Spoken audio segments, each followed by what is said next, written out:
Hi, good morning everyone.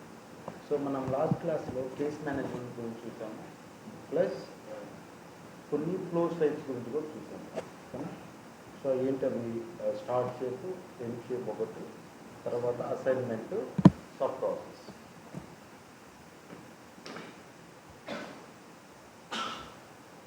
So first ఏంటంటే మనం advance షేప్లోకి వెళ్దాం. ఓకేనా? సో తర్వాత ఆటోమేషన్స్లోకి వెళ్ళాము. ఫస్ట్ అడ్వాన్స్డ్ షేప్లోకి వెళ్దాం. అడ్వాన్స్ షేప్లో మనకి ఎక్కువగా యూజ్ అయ్యేది ఇవి రెండే, split for each and split join. ఓకేనా? Split for each and split join.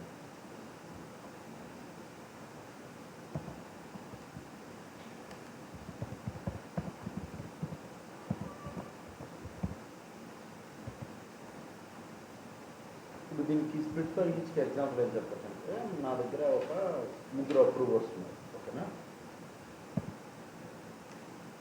నా దగ్గర అప్రూవర్ లిస్ట్ ఉంది.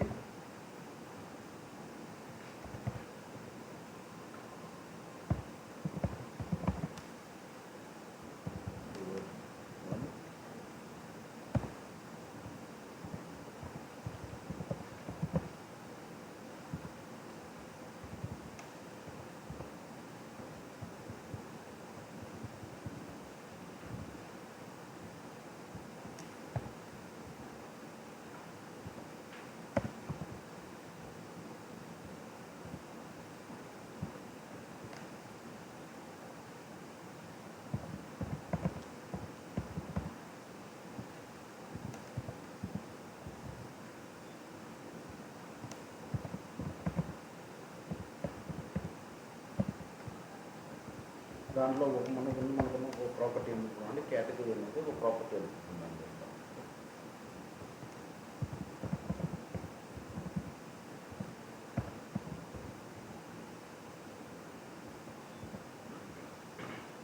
ఇప్పుడు స్ప్లిట్ ఫర్ ఈచ్ యూజ్ చేసుకుని ఏం చేయవచ్చు అంటే, సో సపోజ్ మనకు ముగ్గురు అప్రూవర్స్ ఉన్నారు. ముగ్గురు అప్రూవర్స్ కూడా సేమ్ అప్రూవల్ స్క్రీన్ కనిపించాలంటే, లేకపోతే సేమ్ అప్రూవల్ ప్రాసెస్ రన్ చేయాలంటే మనం స్ప్లిట్ ఫర్ ఈచ్ వెళ్తాం. సో అది ఏం చేస్తుందంటే దాంట్లో మల్టిపుల్ ఆప్షన్స్ ఉంటాయి. స్ప్లిట్ ఫర్ ఈచ్ ఏమవుతుందంటే మనకు ఒక పేజ్ లిస్ట్ వాల్యూ అడుగుతుంది. తర్వాత ఏ ఫ్లో ఎగ్జిక్యూట్ చేయాలి వాళ్ళ ముగ్గురికి, లేకపోతే ఆ పేజ్ లిస్ట్లో ఉన్న యూజర్స్ వాళ్ళకి ఏ ఫ్లో రన్ చేయాలని మనం అడుగుతుంది. ఓకేనా? ఒకటి ప్రాపర్టీ, పేజ్ ప్రాపర్టీ అనేది పేజ్ లిస్ట్ తీసుకుంటుంది. తర్వాత క్లాస్ నేమ్, అది ప్రాసెస్లోనా స్క్రీన్లోనా, ఆ ఫ్లో నేమ్ ఏంటి. ఓకే? ఇన్ కేస్ ఇప్పుడు ఓన్లీ కేటగిరీ వాళ్ళకి మాత్రమే రన్ చేయాలనుకోండి, ఇక్కడ కేటగిరీ కోడ్ ఏ అనుకుంటుంది మన condition. So that only category ఏకి మాత్రమే రన్ అవుతుంది. సో ఇప్పుడు ఈ ఆల్ ఎనీ ఇటరేట్ సమ్ అనేది ఎందుకో చెప్తాను. ఆల్ అంటే, సో ఇప్పుడు ముగ్గురు ఉన్నారు. సపోజ్ లోపల నాకు ఒక అసైన్మెంట్ ఉంది. ఇప్పుడు ఓవరాల్గా ఒక్కొక్కరికి ఎన్ని అసైన్మెంట్స్ క్రియేట్ అవుతాయి, ఓవరాల్గా ఎన్ని అసైన్మెంట్స్ క్రియేట్ అవుతాయి చెప్పిన, ఓవరాల్గా ఎన్ని అసైన్మెంట్స్ క్రియేట్ అవుతాయి ఈ పేజెస్ బేస్ చేసుకొని 3 అసైన్మెంట్స్ క్రియేట్ అవుతాయి. ఎందుకంటే ఈచ్ పేజ్ లిస్ట్కి మనకి ఆ ఫ్లో రన్ చేస్తున్నాము. ఫ్లో లోపల మనకు ఒక అసైన్మెంట్ ఉంది అంటే 3 టైమ్స్ ట్రిగ్గర్ అవుతుంది కదా. పర్సన్ ఏకి ఒక అసైన్మెంట్ ఉంటుంది, లైక్ ఈ అప్రూవర్ 1కి,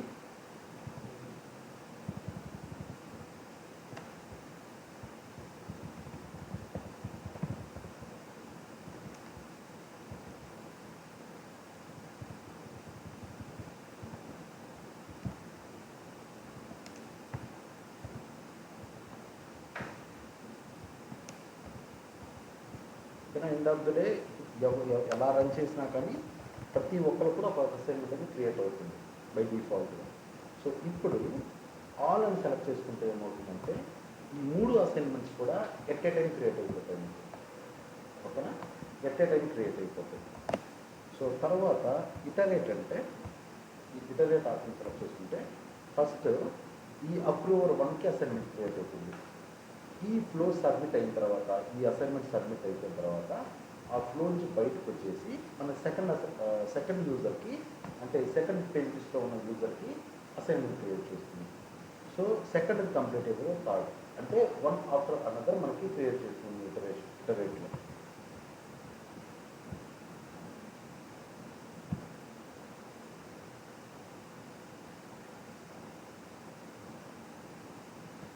సో ఎనీ ఆప్షన్ ఎందుకంటే, సో యూజువల్గా ఈ స్ప్లిట్ ఫర్ ఈచ్ అనేది ఈ పేజ్ లిస్ట్లో ఉన్న అన్ని ఐటమ్స్ అసైన్మెంట్స్ కంప్లీట్ అయితేనే బయటకు వెళ్తుంది. ఇటరేట్లో కానీ ఆల్లో కానీ ఎలా బిహేవ్ చేస్తుంటే మనకి ఆల్లో ఏంటి 3 assignments at a time create అవుతుంది. ఓకేనా, 3 అసైన్మెంట్స్ ఎప్పుడైతే కంప్లీట్ అవుతాయో అక్కడి నుంచి ముందుకు వెళ్తుంది ఫ్లో, అప్పుడు దాకా అక్కడే హోల్డ్ అవుతుంది. సో ఇటరేట్లో ఏంటి, ఫస్ట్ యూజర్కి, సెకండ్ యూజర్కి, థర్డ్ యూజర్కి ఇలా క్రియేట్ అయ్యి లాస్ట్ యూజర్కి కంప్లీట్ అయిన ముందుకు వెళ్తుంది. ఇప్పుడు ఎనీ అనే ఆప్షన్ క్రియేట్ అయిన తర్వాత సో ఈ 3 అసైన్మెంట్స్ ప్యారల్గా క్రియేట్ అయిపోతాయి. అందులో ఎవరు ఒక్కరు సబ్మిట్ చేసిన ఫ్లోని ఈ మిగతా 2 అసైన్మెంట్స్ కూడా కంప్లీట్ అయిపోయి ముందుకు వెళ్ళిపోతుంది. ఓకేనా, ఏదన్నా ఒక్క అసైన్మెంట్ కంప్లీట్ చేసినా కానీ మనకి ముందుకు వెళ్ళిపోతుంది. సో ఇక వెయిట్ చేయదు, మిగతా 2 అసైన్మెంట్ కంప్లీట్ చేయాలి అలా ఉంది. ఏదైనా ఫస్ట్ కమ్ ఫస్ట్ సర్వ్ అంటారు కదా, ఇప్పుడు మనకి ఒక రిక్వైర్మెంట్ ఏంటంటే అందరికి అప్రూవల్ ప్రాసెస్ పంపిస్తాము. పంపించిన తర్వాత ఎవరన్నా ఒకరు అప్రూవల్ చేస్తే చాలు ముందుకు వెళ్ళిపోవాలి గ్రేస్ అనుకోండి. అలాంటి సినారియోస్ ఈ ఫంక్షనాలిటీ మనం యూజ్ చేస్తాం. ఓకే,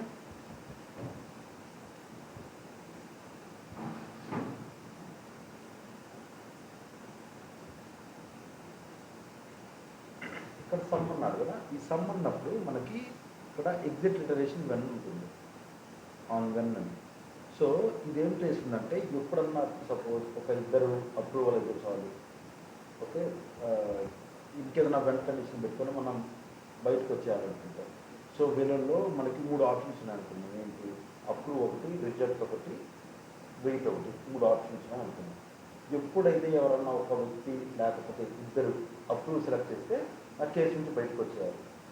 లేదంటే టోటల్ నెంబర్ ఆఫ్ యూజర్స్ ఎంతమంది, 3, మ్యాక్సిమం పీపుల్ అప్రూవ్ చేస్తే ఇలాంటి సినారియోస్ ఉన్నప్పుడు మనకు బయటకు వచ్చేయాలనుకోండి.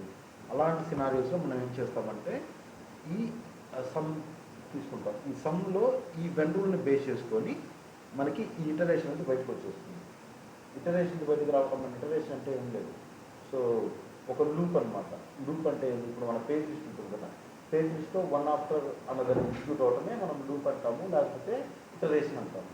ఓకేనా, ఇటరేషన్ నుంచి బయటికి ఎప్పుడు రావాలనేది ఇక్కడ వెనక నుంచి రాసుకోమంటున్నారు సమ్లో.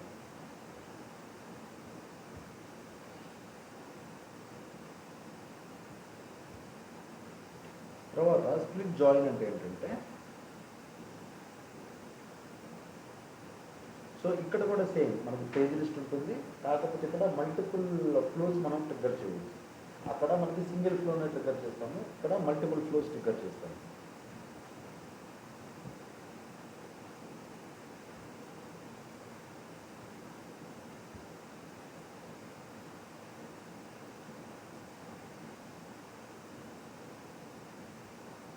బై డిఫాల్ట్గా చూస్తే మీరు ఇక్కడ చూడండి, బై డిఫాల్ట్గా మీకు 2 సబ్ ప్రాసెస్ను కాల్ చేయండి అని వచ్చేసింది. ఓకేనా, దీని లోపల ఏంటి మనకి చూడండి, కరెంట్ పేజ్ కాంటెక్స్ట్ అన్న వాళ్ళ ఇది, లేకపోతే వర్క్ ఏదైనా స్పెసిఫిక్ వర్క్ ఐటమ్ కాంటెక్స్ట్ అంటే పేరెంట్ చేంజ్ ఉంటుంది కదా, అలాగా పేరెంట్లో అన్న వల్ల చీల్తో అన్న వాళ్ళకి లాగా, లేకపోతే ఎంబెడెడ్ పేజెస్ అంటే మనకి పేజ్ లిస్ట్ ప్రాపర్టీ అనమాట, ఆ పేజ్ ప్రాపర్టీ, ఆ పేజ్ ప్రాపర్టీ కాంటెక్స్ట్ అన్నమాట ఇది అడుగుతుంది. సో ఇదేం చేస్తుంది అంటే ఈ 3 యూజర్స్ ఉన్నారు కదా, ఈ యూజర్స్లో ఇప్పుడు పేజ్ లిస్ట్కి సంబంధం లేదు. సో నాకు ఎండ్ ఆఫ్ ద డే నాకు ఇప్పుడు కొత్తగా మీరు కంపెనీలో జాయిన్ అయ్యారనుకున్నాం. ఇనిషియల్గా మీకు అసెట్ టీమ్ ఉంటుంది, ఎందుకు మీకు ల్యాప్టాప్ అలొకేట్ చేయడానికి. ఓకేనా, ఫినాన్స్ టీమ్ ఉంటుంది, మీకు ఏంటంటే మీ అకౌంట్ నెంబర్స్ అన్నీ తీసుకొని మీకు శాలరీ క్రియేట్ చేసేది. దెన్ హెచ్ఆర్ టీమ్, ఎందుకంటే మీకు ఇండక్షన్స్ అన్నీ కంప్లీట్ చేయడానికి. జాయినింగ్లో జరిగే ఫార్మాలిటీస్ ఉంటాయి కదా మోస్ట్లీ. సో ఇప్పుడు ఈ స్ప్లిట్ ఫర్ ఈచ్ ఈ స్ప్లిట్ జాయిన్ ఇప్పుడు వస్తుందంటే ఇక్కడ పేజ్ లిస్ట్ ఏం అవసరం లేదు, అది 3 డిఫరెంట్ పర్పసెస్లో వస్తుందన్నమాట. రైట్, ఇప్పుడు బై డిఫాల్ట్గా మీరు జాయిన్ అవ్వగానే ఏమవుతుంది, మీకు ఇండక్షన్ ట్రిగ్గర్ అవుతుంది, సో ఫినాన్స్ టీమ్కి మెయిల్స్ ట్రిగ్గర్ అవుతాయి. At the same time HR team కూడా ఇండక్షన్ కోసం మెయిల్స్ ట్రిగ్గర్ అవుతాయి. సో ఇవి మూడు కూడా ప్యారలల్గా రన్ అవుతుంటాయి. ఇక్కడ కూడా మళ్ళీ ఏంటంటే ఇంతకు ముందున్న ఆప్షన్సే ఉంటాయి మనకి, ఆల్, ఎనీ, సమ్. బట్ ఇక్కడ ఇటరేట్ ఉండదు ఓకేనా. ఇటరేట్ అనేది మిస్ అవుతుంది. ఇటరేట్ ఎందుకు మిస్ అవుతుందంటే ఇంతకుముందు ఇక్కడ మల్టిపుల్ అప్రూవల్ ప్రాసెస్ టైప్ అనమాట, అంటే ఒకరి తర్వాత ఒకరు చేయటం కానీ అలా ఉంటుంది. ఇక్కడ ఏంటి డిఫరెంట్ టీమ్స్ పంపిస్తున్నాం. ఇక్కడ ఏంటి ఒకటే టీంకి ఇప్పుడు కూడా ఎందుకు యూజ్ చేస్తామంటే ఒకటే టీంకి సేమ్ ఫ్లో ట్రిగ్గర్ చేయాలనుకున్నప్పుడు, అంటే సేమ్ ఫంక్షనాలిటీ ఒక గ్రూప్ ఆఫ్ పీపుల్కి సెట్ చేయాలనుకున్నప్పుడు. బట్ ఇక్కడ ఏంటి డిఫరెంట్ ఫ్లోస్ ఉంటాయి, డిఫరెంట్ టీమ్స్ వెళ్తాయి. సో ఒకరి కోసం ఒకరు వెయిట్ చేయాల్సిన అవసరం ఉండదు కదా. సో అందుకని ఏంటి ఇవి స్ప్లిట్ ఈ సినారియో అంటే స్ప్లిట్ జాయిన్ యూజ్ చేస్తాను. ఇది ఏమవుతుంది అంటే ఎప్పుడైనా కానీ ఈ మూడు కంప్లీట్ అయిన తర్వాత మాత్రమే మళ్ళీ మనకి మెయిన్ ఫ్లోకి వస్తుంది ఓకేనా.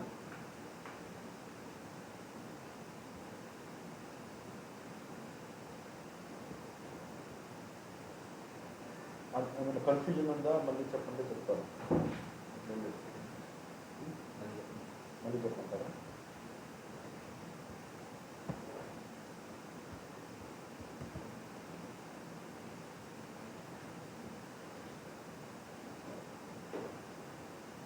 సపోజ్ మీరు ఇప్పుడు ఒక క్రెడిట్ కార్డ్కి అప్లై చేశారు ఓకే. క్రెడిట్ కార్డ్కి అప్లై చేశారు. క్రెడిట్ కార్డ్కి అప్లై చేసిన తర్వాత మీరు మొత్తం అన్ని ప్రాపర్గా డాక్యుమెంటేషన్స్ మొత్తం అయిపోయాయి. ఇప్పుడు మనకి అప్రూవల్ ప్రాసెస్ అవుతుంది. సో వాళ్ళు ఏం చేస్తారు, ఈ అప్రూవల్ ప్రాసెస్ ఏం చేస్తుందంటే ఒక గ్రూప్ ఆఫ్ మెంబర్ ఉంటారు. ఒక మెంబర్ ఉండొచ్చు, ఇద్దరు ఉండొచ్చు, ముగ్గురు ఉండొచ్చు, ఎన్ నెంబర్ ఉండొచ్చు ఓకేనా. వీళ్ళకి అప్రూవల్ ప్రాసెస్కి వెళ్తుంది ఓకేనా. అందరికీ సేమ్ అనమాట. సో మీ క్రెడిట్ స్కోరు అవన్నీ కూడా వాళ్ళకి కనిపిస్తాయి. సపోజ్ ఒక 3 మెంబర్స్ ఉన్నారు, లేదా 4 మెంబర్స్ ఉన్నారు అనుకోండి. సో మీ డీటెయిల్స్ ఆ బ్రాంచ్లో ఉన్న ప్రతి హెడ్ ఎవరైతే ఉంటారో సేమ్ కేటగిరీ అందరికీ వెళ్తుంది. అందరూ అప్రూవ్ అయితేనే మీ క్రెడిట్ కార్డ్ ఇష్యూ అవుతుంది అనుకున్నాం ఎగ్జాంపుల్. సో ఇప్పుడు ఏంటి అందరికీ నేను పంపించాను. ఇప్పుడు ఏంటి ఇప్పుడు నేను ఇనిషియల్గా మనం ఏం తీసుకుంటాము, ఆల్ తీసుకుంటాను. ఆల్ తీసుకుంటే ఇవన్నీ కూడా నాకు ఎట్ టైం క్రియేట్ అయిపోతాయి. సో ఇప్పుడు మీకు ఒక అసైన్మెంట్, మీకు ఒక అసైన్మెంట్, మీకు ఒక అసైన్మెంట్ ఎట్ టైం క్రియేట్ అయిపోతాయి. సో దట్ మీరు ఎనీ టైం మీరు ఓపెన్ చేసుకొని యాక్షన్ తీసుకోవచ్చు. వన్స్ ఇవన్నీ మీ ముగ్గురు అసైన్మెంట్స్ కంప్లీట్ అయిన తర్వాత, ఇప్పుడు సపోజ్ ఎలా అంటే ఇప్పుడు ఈ అసైన్మెంట్ ఉంది, ఈ అసైన్మెంట్ అయిపోయిన తర్వాత మనం స్ప్లిట్ ఫర్ ఈచ్ పంపుతాం అనుకుంటున్నాం. స్ప్లిట్ ఫర్ ఈచ్ అయిపోయిన తర్వాత నాకు స్ప్లిట్ జాయిన్కి రావాలి ఓకేనా. ఇప్పుడు మీరు ఇక్కడ ఉన్నారు రైట్. ఇక్కడ ఉన్నప్పుడు సపోజ్ ఒకరు సబ్మిట్ చేసిన ఆల్ ఉన్నప్పుడు, ఒకరు సబ్మిట్ చేసిన ఎప్పుడు కబుల్ ఉన్నారు ఇక్కడే ఉంటుంది. ఎప్పుడైతే మనకి ఈ ముగ్గురు అప్రూవ్ చేస్తారో అప్పుడు మాత్రమే ఈ షేప్ నుంచి బయటకు వస్తుంది మనకి. అంతవరకు ఇక్కడే హోల్డ్ అవుతుంది. సో తర్వాత దేంటి ఆల్ ఏమిస్తున్నారు, ఆల్. సో ఇప్పుడు ఇటరేట్ తీసుకున్నాం.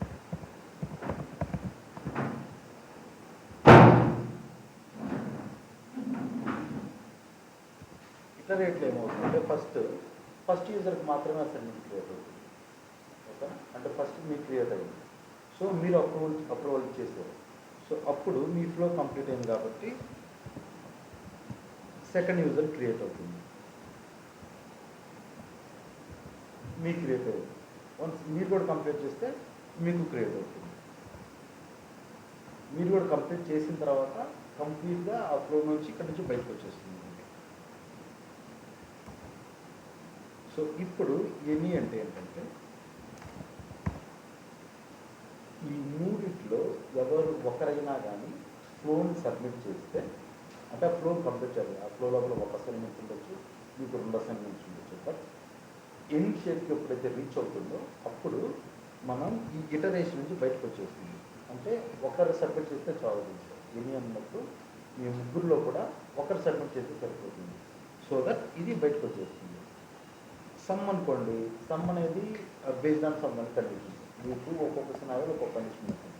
సపోజ్ నేను చెప్పిన ఎగ్జాంపుల్ ఏంటి, మ్యాక్సిమం నెంబర్ ఆఫ్ పీపుల్ నాకు అప్రూవ్ చేస్తుంటే సిస్టమ్ ఎప్పుడు కూడా ఏం చెక్ చేసుకోవాలి, ఓవరాల్గా ఎంతమంది అప్రూవల్స్ ఉన్నారు, దాంట్లో maximum number of people approve చేశారా లేదా. అంటే ఏంటి, 50% కన్నా ఎక్కువ అప్రూవల్ అయితే maximum number of people approve చేసినట్టు అన్నమాట. సో ఆ కండిషన్ చెక్ చేసుకుంటూ ఉంటుంది. ఇది ఒక సినారీ. ఓకేనా. లేదు మనకి ఇప్పుడు కేటగిరీ ఏ ఉంది, కేటగిరీ బి ఉంది, రైట్. ఎప్పుడైతే కేటగిరీ బి పీపుల్ సబ్మిట్ చేస్తారో అప్పుడు బయటకు వచ్చేయాలని అనుకున్నాం ఎగ్జామ్. ఈ సినారీ కేటగిరీ ఏ చేసినా పర్లేదు, ఓకే, వెయిట్ చేయాలి. బట్ కేటగిరీ బి పీపుల్ అని చేస్తే మనకి కంప్లీట్గా బయటకు వచ్చేయాలి. ఇలాంటి సినారీ ఉంటే మనం సమ్కి వెళ్తాం. ఓకేనా.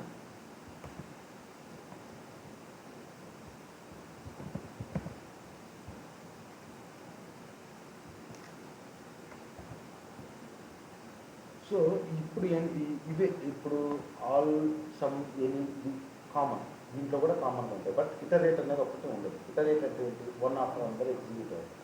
సో మీకు ఎప్పుడన్నా మీ లైఫ్ సైకిల్లో parallel process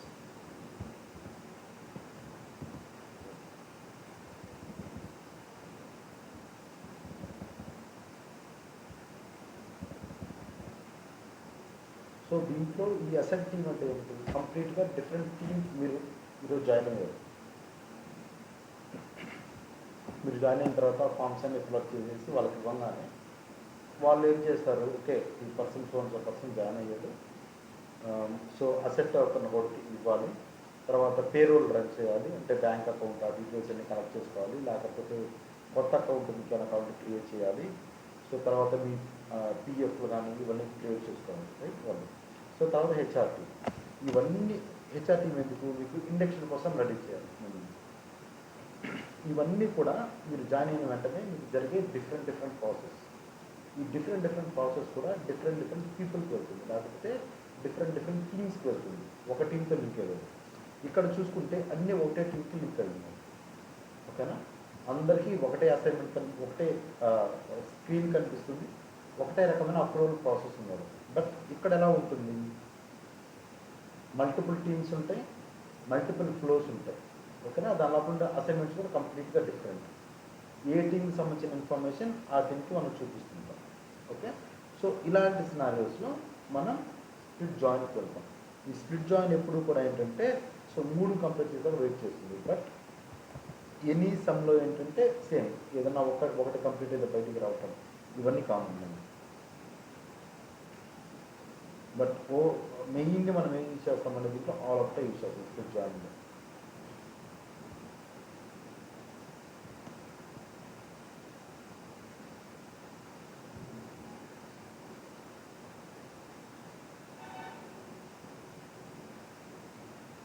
so first attach content నేను మళ్ళీ చెప్తాను. ఓకేనా. సో ఫస్ట్ చేంజ్ స్టేజ్,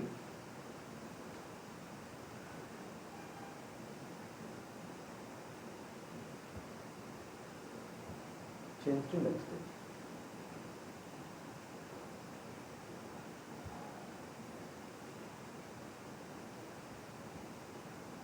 మీరు సపోజ్ ఇప్పుడు ఈ ఓనర్ అప్రూవల్ ప్రాసెస్లో ఉన్నారనుకుంది. ఓకే. ఈ ఓనర్ అప్రూవల్ ప్రాసెస్లో ఉన్నారు. ఇక్కడ నేను ఏం చేస్తున్నాడు, అతను క్యాన్సిల్ చేశాడు, మీ ఆర్డర్ని క్యాన్సిల్ చేశాడు. క్యాన్సిల్ చేసినప్పుడు ఎక్కడికి వెళ్ళాలి, ఆల్టర్నేటివ్ స్టేజ్లో ఇక్కడికి వెళ్ళిపోవాలి, అంతే కదా. సో క్యాన్సిల్ చేసినప్పుడు ఇక్కడ ఆబ్వియస్లీ ఇక్కడ జంప్ అయిపోతుంది. సో అలాంటి సినారియోలో ఏం చేస్తాము,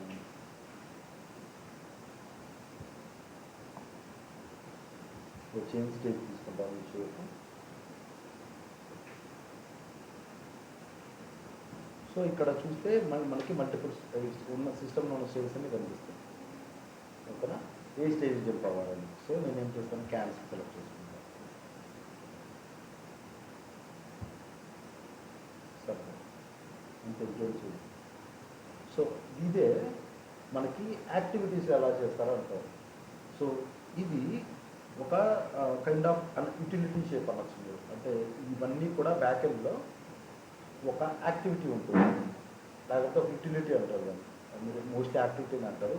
ఏంటంటే పిఎఫ్ చేంజ్ స్టేజ్.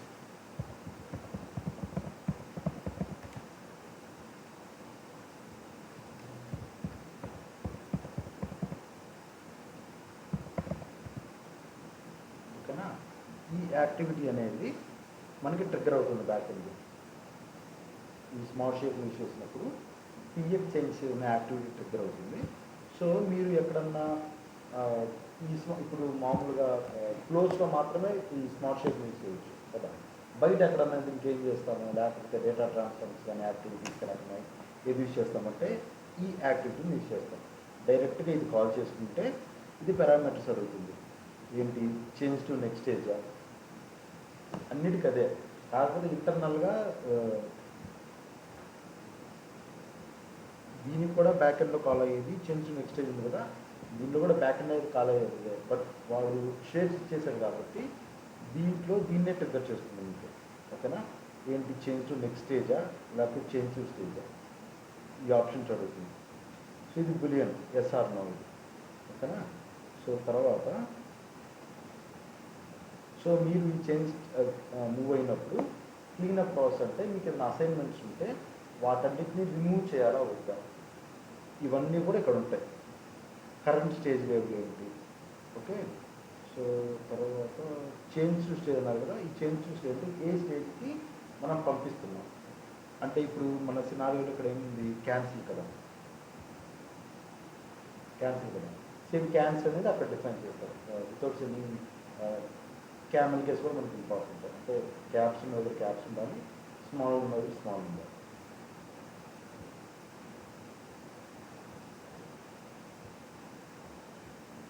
సో ఇది వచ్చేసి ఏం చేస్తుంది, చేంజ్ టు నెక్స్ట్ స్టేజ్ అంటే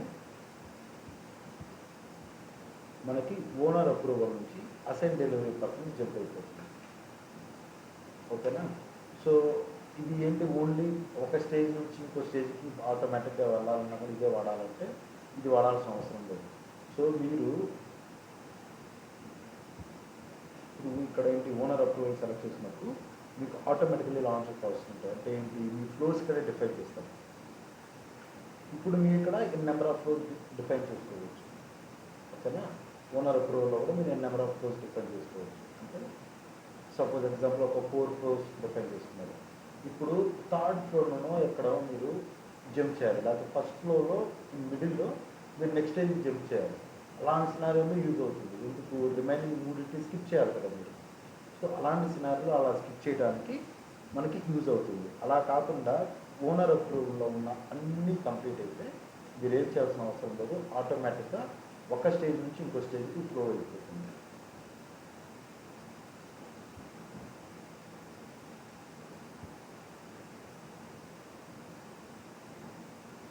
క్రియేట్ కేస్, క్రియేట్ కేస్ కనుక ఈ షేప్ని యూజ్ చేసుకొని మనం కేసెస్ కానీ లేకపోతే చైల్డ్ కేసెస్ కానీ క్రియేట్ చేస్తాం.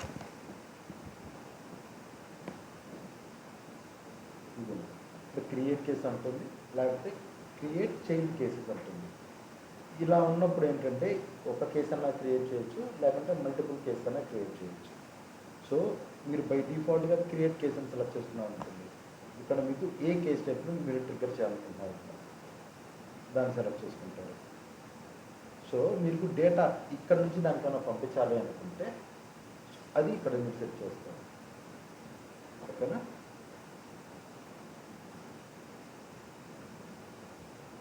సో దీంట్లో ఉన్న పీవై ఐడి దాంట్లో ఎక్కడైనా సెట్ అవ్వాలనుకుంటే ఆ ప్రాపర్టీ ఇక్కడ స్టోర్ చేసుకుంటారు.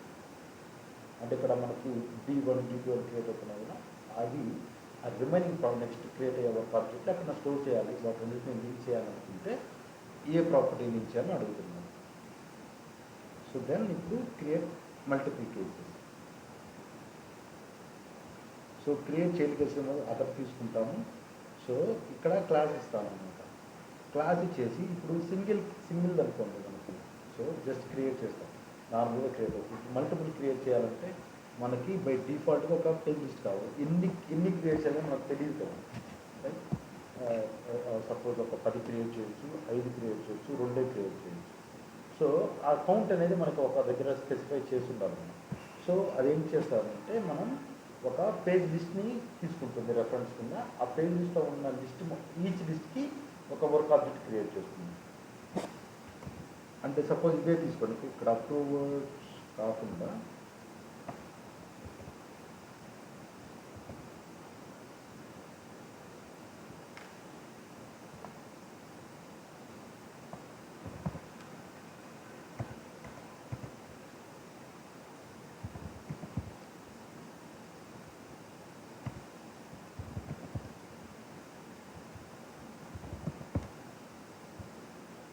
లోన్ అనే ఐటమ్ అనుకుందాం యాక్చువల్.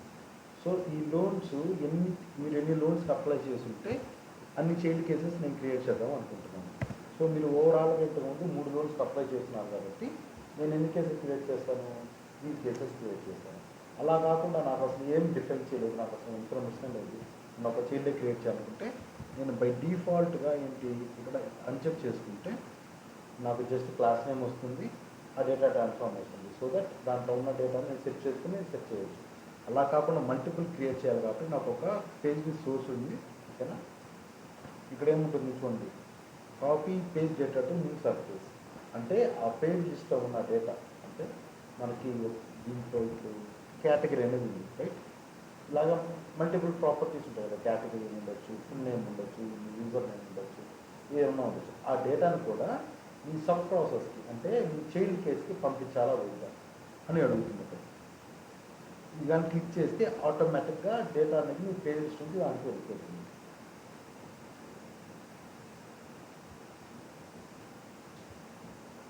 తర్వాత వెళ్ళేటప్పుడు వాటి స్టేటస్ ఏంటి, చైల్డ్ కేసుకి ఏదో ఒక స్టేటస్ పెట్టాలిగా. అంటే యూజువల్గా మనకి క్రియేట్ అయ్యేటప్పుడు న్యూ అని క్రియేట్ అవుతుంది. అలా న్యూ కాకుండా ఇంకేమైనా స్టేటస్ ఇవ్వాలి మనం డిఫైన్ చేయాలనుకుంటే ఇక్కడ మనం డిఫైన్ చేస్తాం.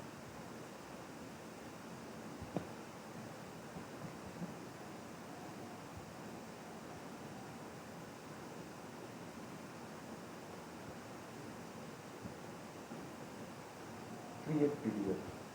సో ఇది క్రియేట్ పీడిఎఫ్ ఏం చేస్తుంది అంటే మనకి ఆల్రెడీ ఒక సెక్షన్ ఉంటుంది కదా, ఆ సెక్షన్లో ఉన్న కంటెంట్ అంతా మీకు ఒక పీడిఎఫ్లో స్టోర్ అయ్యి కేసుకి అటాచ్ చేయాలనుకుంది. మనం ఇది యూజ్ చేస్తాం. సో ఇక్కడ చూస్తే సెక్షన్ నేమ్ అడుగుతుంది. సో డిస్క్రిప్షన్ మనకి ఏదో డిస్క్రిప్షన్ చేస్తామంటే ఎందుకు దేనికోసం ఇది చేస్తున్నామని చేస్తాము. తర్వాత మనకి పోర్ట్రేట్లో కావాలా, ల్యాండ్స్కేప్లో కావాలా, మనకి పీడిఎఫ్ ఈ 2 ఫార్మాట్స్లో ఉంది. సో అవి 2 అడుగుతుంది. Just then submit. సో అప్పుడు దీని లోపల మీరు ఏ ప్రాపర్టీస్ డిఫైన్ చేస్తుంటారు, suppose first name, last name, మీరు నియమించుంటారు కదా, అప్పుడు దాంతోపాటు మనకి క్లిప్బోర్డ్లో డేటా ఉంటుంది, మనం రెఫర్ చేసిన డేటా. ఆ క్లిప్బోర్డ్లో ఉన్న డేటాతోటి మనకి పీడిఎఫ్ అనేది జనరేట్ అవుతుంది. లేబుల్ ప్లస్ డేటా మొత్తం వచ్చి మనకి ఆటోమేటిక్గా కేస్కి అటాచ్ అవుతుంది.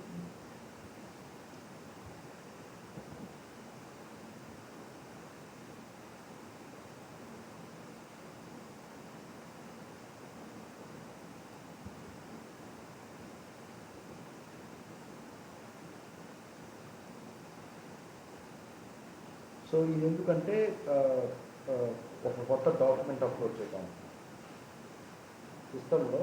ఈ పాయింట్లో ఏం చేస్తుందంటే మీరు ఒక కొత్త డాక్యుమెంట్ని సపోజ్ ఒక పాయింట్లో మీరు ఆధార్ కార్డు అప్లోడ్ చేయాలనుకుంటున్నారు. ఓకేనా, సో అలా అప్లోడ్ చేయడానికి అనమాట.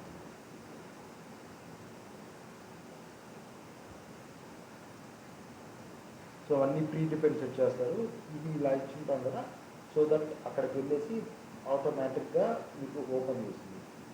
ఇది ఒక్కటైనా మెథడ్ అంటే కాదు, మనం అప్లోడ్ చేయడానికి మల్టిపుల్ వేస్ ఉన్నాయి. బట్ ఏదైనా సబ్మిట్ చేసిన తర్వాత ఆటోమేటిక్గా సిస్టమ్ పాపప్ చేసి తీసుకోవాలంటే ఇది రిక్వైర్మెంట్. లేదు ఆల్రెడీ మనకి ప్రీ డిఫైన్ స్క్రీన్స్ కొన్ని ఉన్నాయి, ఆ స్క్రీన్ అప్పుడు కొన్ని వాల్యూస్ ఉంటాయి. అట్ ద సేమ్ టైం మనకి అప్లోడ్ ఫంక్షనాలిటీ కూడా కావాలంటే వేరేలాగా చేస్తామో అది నేను మళ్ళీ చూస్తాను.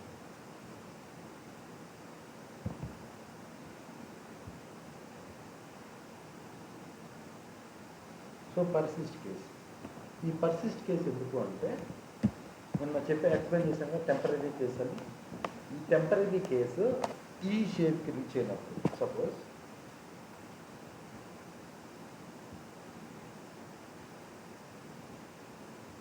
సో ఇక్కడ నుంచి నాకు ఈ స్ట్రిప్ జాయిన్ నుంచి డైరెక్ట్ ఇక్కడ వరకు వస్తుంది కదా. సో ఇప్పుడు మాత్రమే డేటా అంతా కూడా మనకి డేటాబేస్లో స్టోర్ అవుతుంది. అప్పటి వరకు ఈ డేటా ఏది కూడా డేటాబేస్లో స్టోర్ అవుతుంది. ఎప్పుడైతే మనం ఒక కేసుని టెంపరీ కేసు కింద డిఫైన్ చేసి వదిలేస్తే అసలు అది డేటా అనేది డేటాబేస్లో స్టోర్ అవుతుంది. మీరు సెర్చ్ చేసిన ఎక్కడ కూడా డేటా ఉండదు. వన్స్ ఈ షేప్కి రీచ్ అయిన తర్వాత మాత్రమే మనకి డేటాబేస్లో డేటా అనేది స్టోర్ అవుతుంది.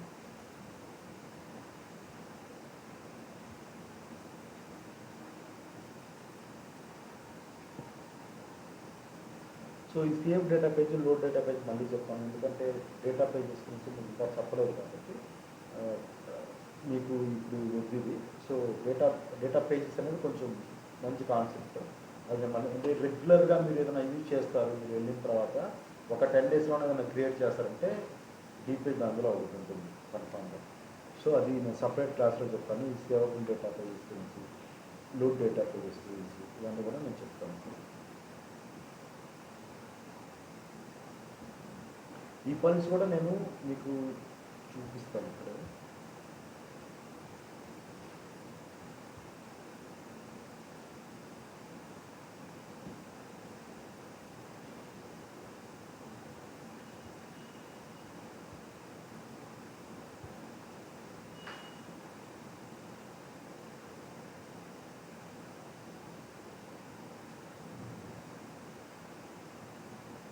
ఇది పల్స్ అన్నమాట. సో ఈ పల్స్ అనేది మనం ఏదన్నా యూజువల్గా మన ఫేస్బుక్లో రాస్తుంటాము, మన కంటెంట్ ఏదైనా రాసి ఎవరు చూడాలి ఏంటి అనేది కూడా ఇక్కడ డిఫైన్ చేసి ఉండొచ్చు. ప్రైవేట్ పోస్టా, పబ్లిక్ పోస్టా, లేకపోతే టాస్కా, ఇలాంటివి మనం క్రియేట్ చేస్తాం అనమాట. సో ఇది ఏంటంటే ఇది చూసి ఏం చేస్తారంటే, ఇప్పుడు సపోజ్ ఒక కేసు ఉంది, ఒక కేసు మీద నేను పల్స్ పెట్టాను. సో మీరు ఏదైనా డిస్కషన్ చేయాలి, ఒక కేసు గురించి డిస్కషన్ అప్రూవల్ ప్రాసెస్ ఉంది. సో నేను ఎందుకు అప్రూవ్ చేస్తున్నాను, మీకు ఒక పాయింట్ కావాలి కదా.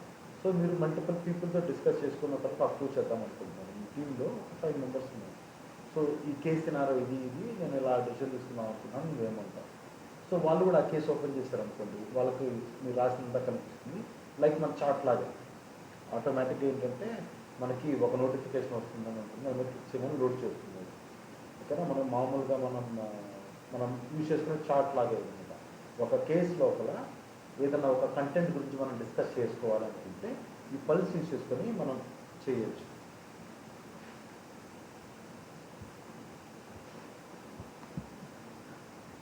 సో తర్వాత ఏంటంటే మనకి పుష్ నోటిఫికేషన్. మనకి ఫేస్బుక్లో మనకి మామూలుగా మనకి ఏదైనా నోటిఫికేషన్ వస్తే 1, 2 అని వస్తుంది కదా. సో అలాంటి టైప్లో మనకి ఏదైనా రిక్వైర్మెంట్ కావాలనుకుంటే మనం పుష్ నోటిఫికేషన్ యూజ్ చేస్తాం.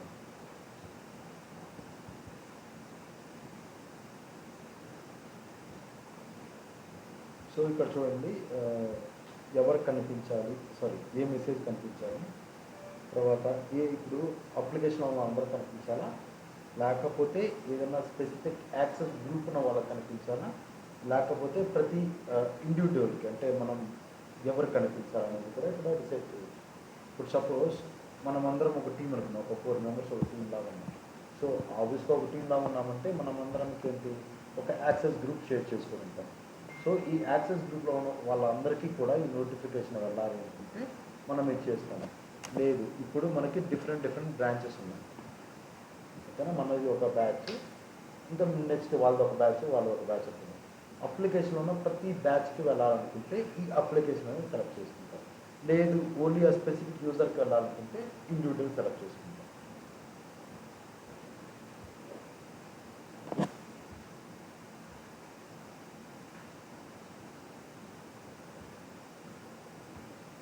సో రన్ డేటా ట్రాన్స్ఫార్మ్ అంటే ఏంటంటే, మీరు ఇది యూజ్ చేసుకొని ఒక డేటా ట్రాన్స్ఫార్మ్ రూల్ ఒకటి ఉంటుంది. అది యూజ్ చేసుకొని మనం ఏం చేస్తామంటే, మొన్న చెప్పాను కదా, బ్యాక్ ఎండ్కి ఏమైనా లాజిక్ రాయాలనుకున్నా కానీ, లేకపోతే కొన్ని కండిషన్స్ బేస్ చేసుకొని కొన్ని ప్రాపర్టీస్ సెట్ చేయాలని ఒక డేటా ట్రాన్స్ఫార్మ్ యూజ్ అవుతుంది. ఓకేనా, సో దీంట్లో ప్రస్తుతానికి మనం ఏం క్రియేట్ చేయలేదు కాబట్టి అక్కడ ఏం రావటం లేదు. యూజువల్గా మనకి ఇక్కడ డేటా ట్రాన్స్ఫార్మ్స్ వస్తాయి. ఈ క్లాస్లో నుంచి డేటా ట్రాన్స్ఫార్మ్స్ ఏదైతే రన్ చేద్దాం అనుకుంటామో ఈ షేప్ యూజ్ చేసుకొని రన్ చేయొచ్చు. బట్ ఇది కూడా యూజ్ చేయం మనం. ఓకే, మోస్ట్లీ యూజ్ చేయం, రేర్ సినారియోస్లో యూజ్ చేస్తాం. ఎలా అంటే, ఇప్పుడు మనకి కనెక్టర్ ఉంది కదా, ఈ కనెక్టర్ మీద మనం డేటా ట్రాన్స్ఫార్మ్ని యూజ్ చేసుకోవచ్చు, కాల్ చేయవచ్చు. ఇక్కడ కాల్ చేసినప్పుడు మళ్ళీ అక్కడ కాల్ చేసిన అవసరం లేదు కదా, మళ్ళీ అనవసరంగా స్మార్ట్ షేప్ ఇవన్నీ వేస్ట్ కదా, రైట్. సో యూజువల్గా ఇక్కడ యూజ్ చేసుకుంటాం. అదే మనకి 2 డిఫరెంట్ రిక్వైర్మెంట్స్ ఉంది. సో ఆల్రెడీ దీనికి ఈ ఉన్న ప్లేస్లో అది కాల్ చేయకూడదు అని అనుకున్నప్పుడు దానికి వెళ్తాం. ఓకేనా, సో లేకుంటే మోస్ట్లీ మనం ఆ స్మార్ట్ షేప్ యూజ్ చేయము, మనం ఓన్లీ ఆ కనెక్టర్లో ఉన్న ఈ డేటా ట్రాన్స్ఫార్మ్ని యూజ్ చేస్తాం.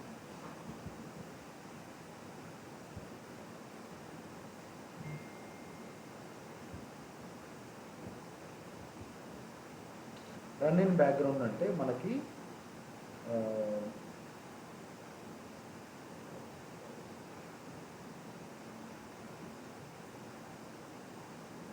యాక్చువల్గా మీరు క్యూ అనేది ఎప్పుడు విన్నారా మీరు? మనకి జావాలో కానీ ఎక్కడన్నా చెప్పుకుంటారు మీకు. అంటే సపోజ్ ఇది ఎగ్జాంపులే కాదు, మామూలుగా చెప్పండి. ఇప్పుడు మనం టికెట్ కౌంటర్కి వెళ్ళాం, రైట్? మనం యూజువల్గా క్యూలోకే వెళ్తాము. క్యూలోకి వెళ్తే ఏంటంటే ఫస్ట్ కమ్ ఫస్ట్ సర్వ్, అంతేనా? సో ఇలా కూడా ఏం చేస్తుంటే పెగాలో మనకి కొన్ని క్యూస్ ఉంటాయి. స్టాండర్డ్ క్యూ ఇలా అంటుంటారు అనమాట. స్టాండర్డ్ క్యూ ఉంటుంది. ఈ స్టాండర్డ్ క్యూ అంటే పెగాలో ఉన్న అన్నీ కూడా బ్యాక్గ్రౌండ్ ప్రాసెస్ రన్ అయ్యి క్యూ ప్రాసెస్లో రన్ అవుతాయి. ఈ క్యూ ప్రాసెస్ ఏం చేస్తాయంటే ఎవ్రీ 30 సెకండ్స్కి రన్ అవుతుంది.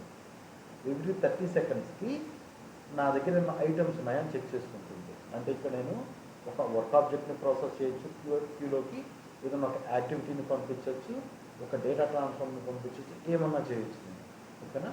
సో ఇలా పంపించినప్పుడు అది రన్ చేయాలి కదా.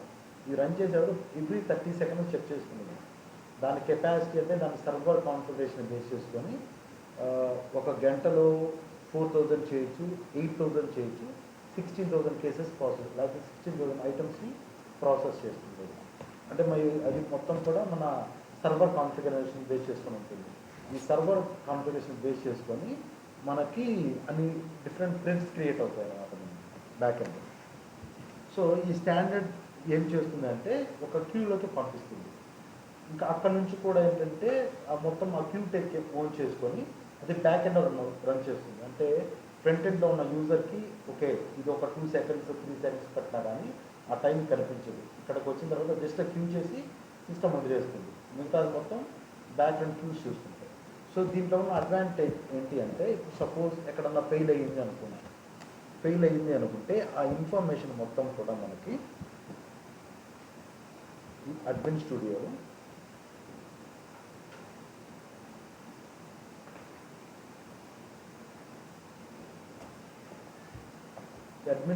మనకి ఈ స్టాండర్డ్ క్యూ ప్రాసెస్ అని కనిపిస్తాయి.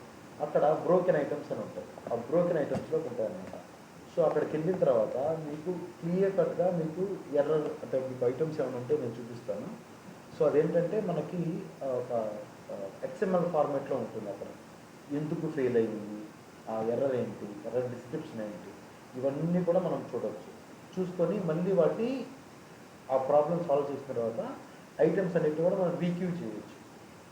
సో నెంబర్ ఆఫ్ టైం మనం రీక్యూ చేయొచ్చు అన్నమాట.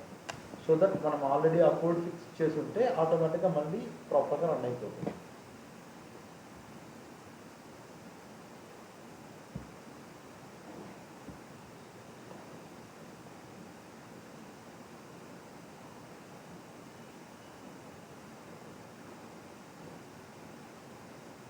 ఇక్కడ చూసారా నో బ్రోకెన్ ప్రాసెస్ అని ఉంటుంది. సో మీకు ఏమన్నా కొన్ని కానీ ఉంటే ఆబ్వియస్గా అక్కడ కౌంట్ ఇక్కడ డిస్ప్లే చేస్తుంది.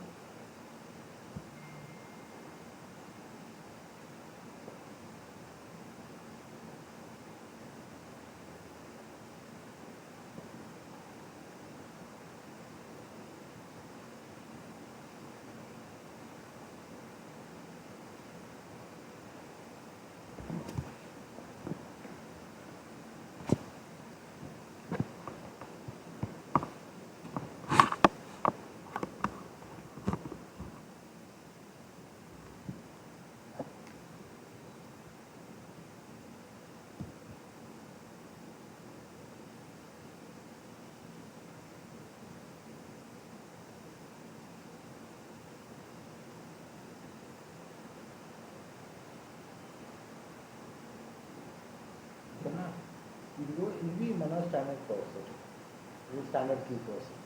సో దీంట్లో ఎన్ని షెడ్యూల్ ఉన్నాయి, ఓకే, ఎన్ని బ్రోకెన్ కింద ఉన్నాయి, ఎన్ని రెడీ టు ప్రాసెస్ ఉన్నాయి, తర్వాత లాస్ట్ 1 hourలో ఎన్ని కంప్లీట్ చేసింది. సో ఈ ఇన్ఫర్మేషన్ మొత్తం ఇక్కడ ఉంటుంది. సో ఇక్కడ మీరు ఇట్లా బ్రోకెన్ ఐటమ్స్ ఉన్నాయి, అలానే ఈ 400 ఇక్కడ అంటే దాన్ని క్లిక్ చేశారు అనుకోండి, ఆ 4 ఐటమ్స్ ఏంటి అనేది మనకి కనిపిస్తుంది. ఇలా కనిపిస్తుంది అనమాట. సో ఇప్పుడు ఇక్కడికి వెళ్ళి ఈ వ్యూ ఎక్స్ఎంఎల్ కొట్టామనుకోండి, ఈ వ్యూ ఎక్స్ఎంఎల్ మన కంటెంట్ అంతా ఉంటుంది అనమాట. ఇక్కడ మనకి పీవై ఎర్రర్ మెసేజ్ అనుకోవడం సెర్చ్ చేస్తే అక్కడ మీకు ఏమైనా ఎర్రర్స్ ఉంటే అక్కడ చూపిస్తుంది. సో ఆ ఎర్రర్ని చెక్ చేసుకొని దాన్ని బట్టి మీకు క్లియర్గా ఉంటుంది. సపోజ్ ఈ ప్రాపర్టీ ఎక్స్పోజ్ అవ్వలేదు, ఈ ప్రాపర్టీతో ప్రాబ్లమ్, ఈ ప్రాపర్టీ టెక్స్ట్ ప్రాపర్టీ అయితే మీరు ఇంటీజర్ ప్రాపర్టీ అయితే మీరు టెక్స్ట్ ప్రాపర్టీ ఇచ్చారు, ఇలాంటివన్నీ కూడా అక్కడ ఉంటాయన్నమాట. సో దాన్ని బట్టి మీరు నీట్గా మళ్ళీ కోడ్ చేంజ్ చేసేసుకొని ఇక్కడ సెలెక్ట్ చేసుకొని, ఓకే ఇక్కడ ఆల్రెడీ క్యూ అయినాయి కాబట్టి మనం ఏం చేయలేకున్నాము. ఇక్కడ రీక్యూ అనే ఆప్షన్ వస్తుంది మీకు. ఇక్కడ డిఫర్ ఆల్ అని కాకుండా రీక్యూ ఆల్ అని వస్తుంది. మళ్ళీ ఏంటి అన్ని ఐటమ్స్ కూడా మళ్ళీ క్యూ చేస్తారు.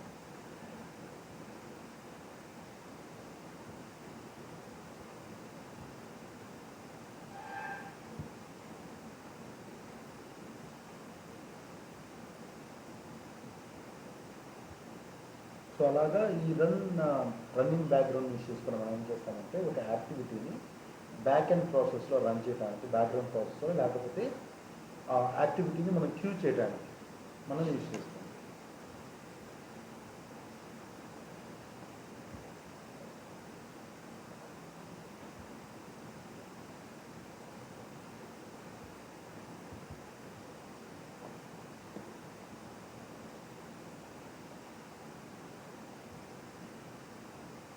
సో ఇక్కడ మనం ఏదైనా స్పెసిఫిక్ ఈమెయిల్ అడ్రస్ పంపించాలనుకుంటే ఇక్కడ డిఫైన్ చేస్తాము. లేదనుకుంటే అది ఏదన్నా ఫీల్డ్ కానీ అంటే ప్రాపర్టీకి ఏదైనా రెఫర్ అయ్యి ఉంటే ఎవరికి సెండ్ చేయాలని ఇలా సెలెక్ట్ చేసుకుంటాము. లేదంటే యూజర్ రెఫరెన్స్ అంటే ఇక్కడ మనం యూజర్ని ఆపరేటర్ ఐడిని క్రియేట్ చేసేటప్పుడు మనం మనం ఆపరేటర్ ఐడిని ఇస్తాం కదా. సో ఎలాగ క్రియేట్ ఆపరేటరా, రిజాల్వ్ బై యూజర్, ఇలాగా మనం క్రియేట్ చేసేటప్పుడు మనకి ఎక్కడ ఉంటుంది టీఎక్స్ క్రియేట్ ఆపరేటర్ అనే ప్రాపర్టీ ఉంటుంది, రైట్. సో వాటిని యూజ్ చేసుకొని ఇది ట్రిగర్ అవుతుంది. సో దీంట్లో ఏంటంటే మనకి వర్క్ పార్టీస్ అంటారు అన్నమాట దీంట్లో, ఓకేనా. సో ఇక్కడ మనకి కస్టమరు, ఓనరు ఇలాంటివి బై డిఫాల్ట్ ఉంటాయి, లేకపోతే ఆల్ పార్టిసిపెంట్స్. అంటే మనకి కేస్ పార్టీస్ అనే కాన్సెప్ట్ ఉంది. అంటే మన కేసులో పనిచేసే వాళ్ళందరినీ కూడా మన కేస్ పార్టీస్ కింద యాడ్ చేస్తాం. దాంట్లో మనకి మెయిల్ కానీ ఉంటే వాళ్ళందరికీ వెళ్తుంది. సో అక్కడ ఏం సబ్జెక్ట్ వెళ్ళాలి, ఓకేనా, ఏం మెసేజ్ వెళ్ళాలి, ఏమైనా అటాచ్మెంట్స్ ఏమైనా ఇంక్లూడ్ చేయాలా అన్నీ అంటే ఇక్కడ చేయొచ్చు. మెసేజ్ మీరు కంపోజ్ చేయాలనుకుంటే ఇక్కడ దీని మీద క్లిక్ చేసుకొని మనం కంపోజ్ చేసుకోవచ్చు. సో ఇలా కాకుండా మనం బ్యాక్ ఎండ్లో ఇంకా అడ్వాన్స్డ్గా మనం చేసుకోవాలనుకుంటే సెండ్ ఈమెయిల్ నోటిఫికేషన్ అనే యాక్టివిటీ కానీ, లేకపోతే సెండ్ సింపుల్ ఈమెయిల్ నోటిఫికేషన్ కానీ ఇవి రెండు ఉంటాయి. అవి రెండు యూజ్ చేసుకొని మనం యాక్చువల్లీ మనం బ్యాక్ ఎండ్లో పంపిస్తుంటాం. ఇది కాకుండా, ఓకేనా.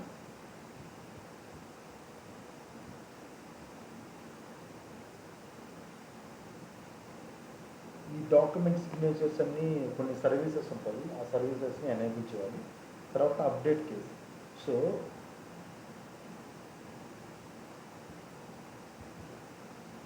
ఈ అప్డేట్ కేసుని యూజ్ చేసుకుని ఏం చేస్తారంటే ఏదైనా స్పెసిఫిక్ కేసుని మీరు అప్డేట్ చేయాలనుకున్నా, లేకపోతే అన్ని చైల్డ్ కేసెస్ని మీరు చేయాలనుకున్నా, లేకపోతే చైల్డ్ కేసెస్లో ఓన్లీ స్పెసిఫిక్ కేసెస్ని చేయాలనుకున్నా, అప్డేట్ చేయాలనుకున్నా కానీ దీన్ని యూజ్ చేసుకొని మీరు చేయవచ్చు, ఓకేనా. ఎలా అప్డేట్ చేస్తామంటే ఇక్కడ డేటా ట్రాన్స్ఫార్మ్ ఉంది కదా, ఈ డేటా ట్రాన్స్ఫార్మ్ని యూజ్ చేసుకొని చేయవచ్చు. అలాగే ఇప్పుడు మొన్న మీకు చెప్పాను కదా, చైల్డ్ నుంచి పేరెంట్కి డేటా ఎలా అవుతుంది, అది పేరెంట్ నుంచి చైల్డ్కి వెళ్ళాలంటే డేటా ప్రాపర్టీస్ క్యాల్కులేషన్ ట్యాబ్లో మనం ఇచ్చేసాం.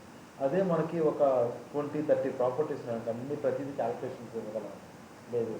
సో అప్పుడు ఏం చేస్తాము, మీరు ఎప్పుడైతే డేటాని పేరెంట్కి ఇన్వోక్ చేయాలనుకుంటారో అప్పుడు అప్డేట్ కేసు పెట్టుకొని, సో ఈ డేటా ట్రాన్స్ఫార్మ్లో మన లాజిక్ అంతా రాసుకుంటాం. ఏ ప్రాపర్టీ సెట్ చేద్దాం అనుకుంటారు అన్నీ కూడా మనం దాంట్లో ఇచ్చేస్తాం డైరెక్ట్గా.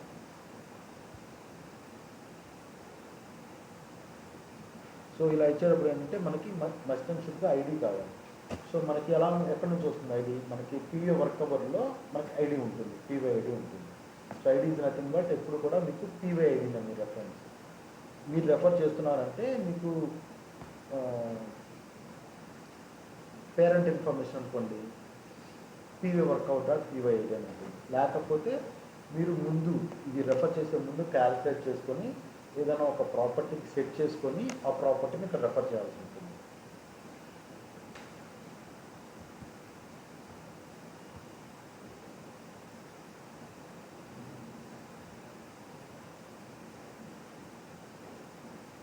సో ఈ అప్రూవల్ అనుకో నేను మళ్ళీ చెప్తాను మీకు, ఓకేనా. మనం కొంచెం మన ఏంటంటే మనం ఒక ప్రాజెక్ట్ స్టార్ట్ చేసుకోవడం ముందుకు వెళ్ళిన తర్వాత ఈ అప్రూవల్స్ కూడా చెప్తాను. తర్వాత సచ్ డూప్లికేట్ కేసెస్, ఇది యూజ్ చేసుకొని ఏం చేస్తామంటే అదే ఇప్పుడు సేమ్ ప్రాపర్టీస్ తోటి సేమ్ డేటా తోటి మళ్ళీ ఇంకో కేసు క్రియేట్ అవుతుంటే అది యూజువల్గా మనం డూప్లికేట్ కేసు కదా, అవి ఏమన్నా ఉంటే మనకి ఇక్కడ డిఫైన్ చేస్తుందన్నమాట. ఇలా మనకి 2 థింగ్స్ ఉన్నాయి, ఇలా అన్నా చేయొచ్చు, లేదంటే మనకి కేస్ మ్యాచ్ అని ఒక రూల్ ఉంది. ఆ కేస్ మ్యాచ్లో కూడా సేమ్ కండిషన్సే ఉంటాయి. సో ఆ కండిషన్స్ ఇస్తాము, ఆ వెయిటేజ్ కండిషన్ కూడా ఇస్తాము.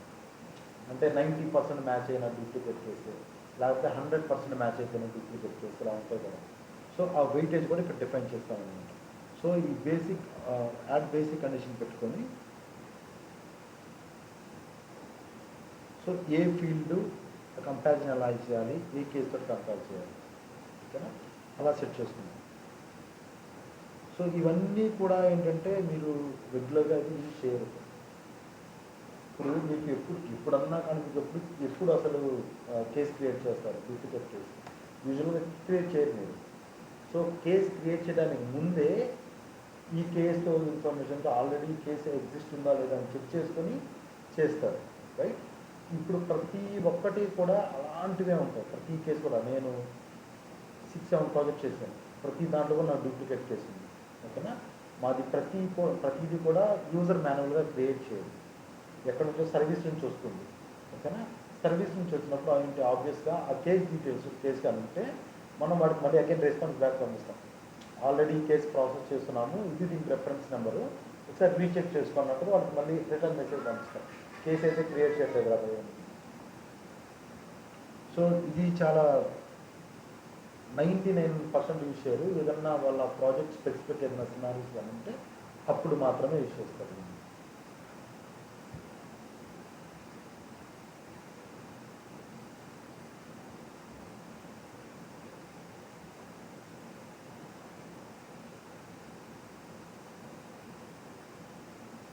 సో వెయిట్ షేప్,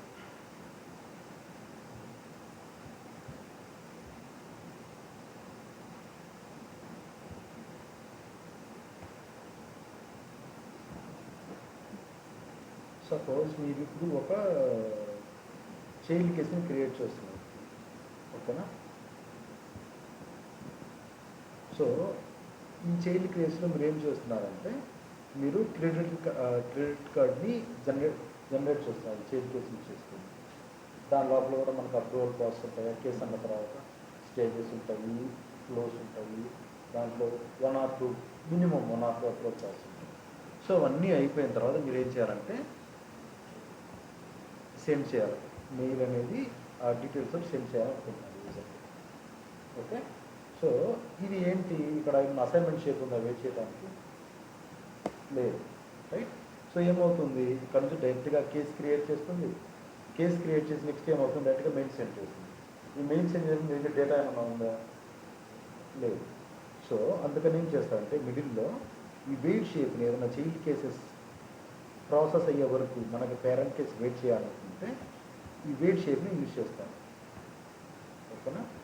ఈ వెయిట్ షేప్ని యూజ్ చేస్తానంటే మనం ఫ్లోని ఒక స్పెసిఫిక్ టైం వరకైనా వెయిట్ చేయించవచ్చు, లేదంటే మనకి చైల్డ్ కేసెస్ రిజాల్వ్ అయ్యేంత వరకైనా వెయిట్ చేయించవచ్చు. ఈ కేస్ డిపెండెన్సీ అన్నారు కదా, కేస్ డిపెండెన్సీ అంటే మన వేరే కేసు తోటి డిపెండెన్సీ పెట్టుకొని ఆ ప్రాసెస్ అంటే ఇదే అది రిజాల్వ్ అన్నా అవ్వచ్చు, లేకపోతే ఎనీ స్పెసిఫిక్ స్టేజ్ కన్నా వచ్చినప్పుడన్నా ముందుకు మూవ్ అవ్వాలి అనుకుంటే, ఓకే. అలాంటి టైంలో మనకి కేస్ డిపెండెన్సీకి వెళ్తాం. సో ఇక్కడ ఏం చెప్తున్నారు చూడండి, కేస్ డిపెండెన్సీ ఏ కేసుతో అంటున్నారు, సిఆర్ఎం ప్రాసెస్. సిఆర్ఎం ప్రాసెస్లో ఇది రిజాల్వ్ అవ్వాలనుకుంటే టు బి రిజాల్వ్, డైరెక్ట్గా రిజాల్వ్ అయిన తర్వాత అనుకుంటే లేదు మనకి ఏదన్నా ఒక స్పెసిఫిక్ స్టేటస్కి రీచ్ అయినప్పుడు అనుకుంటే, సో మనం ఈ ఆప్షన్ సెలెక్ట్ చేసుకొని ఆ స్టేటస్ ఏంటనేది ఇక్కడ డిఫైన్ చేస్తాం. ఓకేనా? సో డిఫైన్ చేసినప్పుడు ఆటోమేటిక్గా ఇక్కడ ఏమవుతుంది, ఇక్కడ నుంచి కేస్ అనేది ముందుకు వెళ్ళిపోతుంది. ఈ వెయిట్ షేప్లో ఉండకుండా ముందుకు వెళ్ళిపోతుంది మనకి. సో ఇప్పుడు ఏంటి, మనకి కేస్ డిపెండెన్సీ చూసాం. కేస్ డిపెండెన్సీ కాకుండా మనకి టైం అనేది కూడా ఉంటుంది. సో ఈ టైంని ఇచ్చినప్పుడు మనకి ఒక 4 days వెయిట్ చేయాలి మ్యాక్సిమం, లేదా ఒక 5 days వెయిట్ చేయాలనుకున్నప్పుడు ఈ సినారీకి వెళ్తాం. సో దీంట్లో కూడా మనం హార్డ్ కోడ్ చేయొచ్చు, లేదంటే మనకు ఒక డేట్ టైం ప్రాపర్టీని కూడా రెఫరెన్స్ ఇవ్వచ్చు. ఓకేనా? సో ఈ లోపల మనకు యూజర్ సబ్మిట్ చేసుకొని ముందుకు వెళ్ళిపోవాలనుకుంటే ఈ ఆప్షన్ సెలెక్ట్ చేసుకొని ముందుకు వెళ్ళిపోవచ్చు. సో ఈ ఆప్షన్ సెలెక్ట్ చేస్తే ఏమవుతుందంటే యూజర్కి సబ్మిట్ బటన్ అవన్నీ కనిపిస్తాయి. ఓకేనా? అతను కూడా ఈ అసైన్మెంట్ కనిపిస్తుంది, కనిపించినప్పుడు ఓపెన్ చేయగలడు, సబ్మిట్ చేసుకొని ముందుకు వెళ్ళిపోతుంది. సో అదే ఈ ఆప్షన్ అన్లాక్ చేశాను అనుకోండి, అన్చెక్ చేస్తుంటే ఈ అసైన్మెంట్ యూజర్ కనిపించదు. ఇది కూడా back and kind of an assignment. So తర్వాత ఇది ఎక్కడ ఉంటుందంటే అసైన్మెంట్ ఇన్ఫర్మేషన్ మొత్తం ఈ అడ్వాన్స్డ్ వెయిట్ షేప్ ఆప్షన్స్ ఉంటుంది కదా, ఇక్కడ ఏ వర్క్ బాస్కెట్కి వెళ్ళాలి ఆ ఇన్ఫర్మేషన్ మొత్తం కూడా ఇక్కడ ఉంటుంది. సో ఇది ఈ వర్క్ బాస్కెట్ ఏ యూజర్కి అయితే యాక్సెస్ ఉంటుందో వాళ్ళు మాత్రమే చూడగలరు. ఓకేనా? ఇప్పుడు default.pega.com అన్నాను, ఇది Pega out of the box. ఎవరికి యాక్సెస్ ఉంటుంది? ఆబ్వియస్గా మన అప్లికేషన్లో ఉన్న ఎవరికి యాక్సెస్ ఉంటుంది. అంతేనా? ఎవరన్నా ఉంటే ఎలా చేస్తాము, మన అప్లికేషన్ స్పెసిఫిక్గా మనం క్రియేట్ చేసుకున్నాము, పెగా క్రియేట్ చేయండి. సో ఈ default.pega ఇచ్చినప్పుడు ఎవరికి కనిపించదు. సో ఎట్ సమ్ ప్లేస్ మీకు అసైన్మెంట్ క్రియేట్ అవుతుంది, ఎట్ సమ్ ప్లేస్ హోల్డ్ అయి ఉంటుంది, బట్ ఎవరికి కనిపించదు. అలా కాకుండా మనం మన సిస్టంలో ఉన్నవి ఏదైనా ఇచ్చామనుకో, మనం క్రియేట్ చేసింది default.ICICI, ఇది ఎవరైతే షేర్ చేసుకుంటారో ఈ వర్క్ బాస్కెట్ వాళ్ళందరికీ కనిపిస్తుంది. ఇలానే. సో ఇప్పుడు ఆ స్పెసిఫిక్ టైం రీచ్ అయినప్పుడు కానీ, లేకపోతే ఆ కేస్ డిపెండెన్సీ కంప్లీట్ అయినప్పుడు కానీ, మనకి ముందుకెళ్ళి ఈమెయిల్ సెండ్ చేయాలనుకున్నప్పుడు, లేకపోతే ఇంకేదైనా ఫంక్షన్ అంటే మనం రన్ చేయాలనుకున్నప్పుడు ఈ వెయిట్ షేప్ అనేది హెల్ప్ అవుతుంది. తర్వాత మనకి ఇంకా టూ ఉన్నాయి, 2 ఆప్షన్స్, క్వశ్చన్ అండ్ క్వశ్చనరీ. ఇవి రెండు కూడా నేను మళ్ళీ చెప్తాను. ఓకే,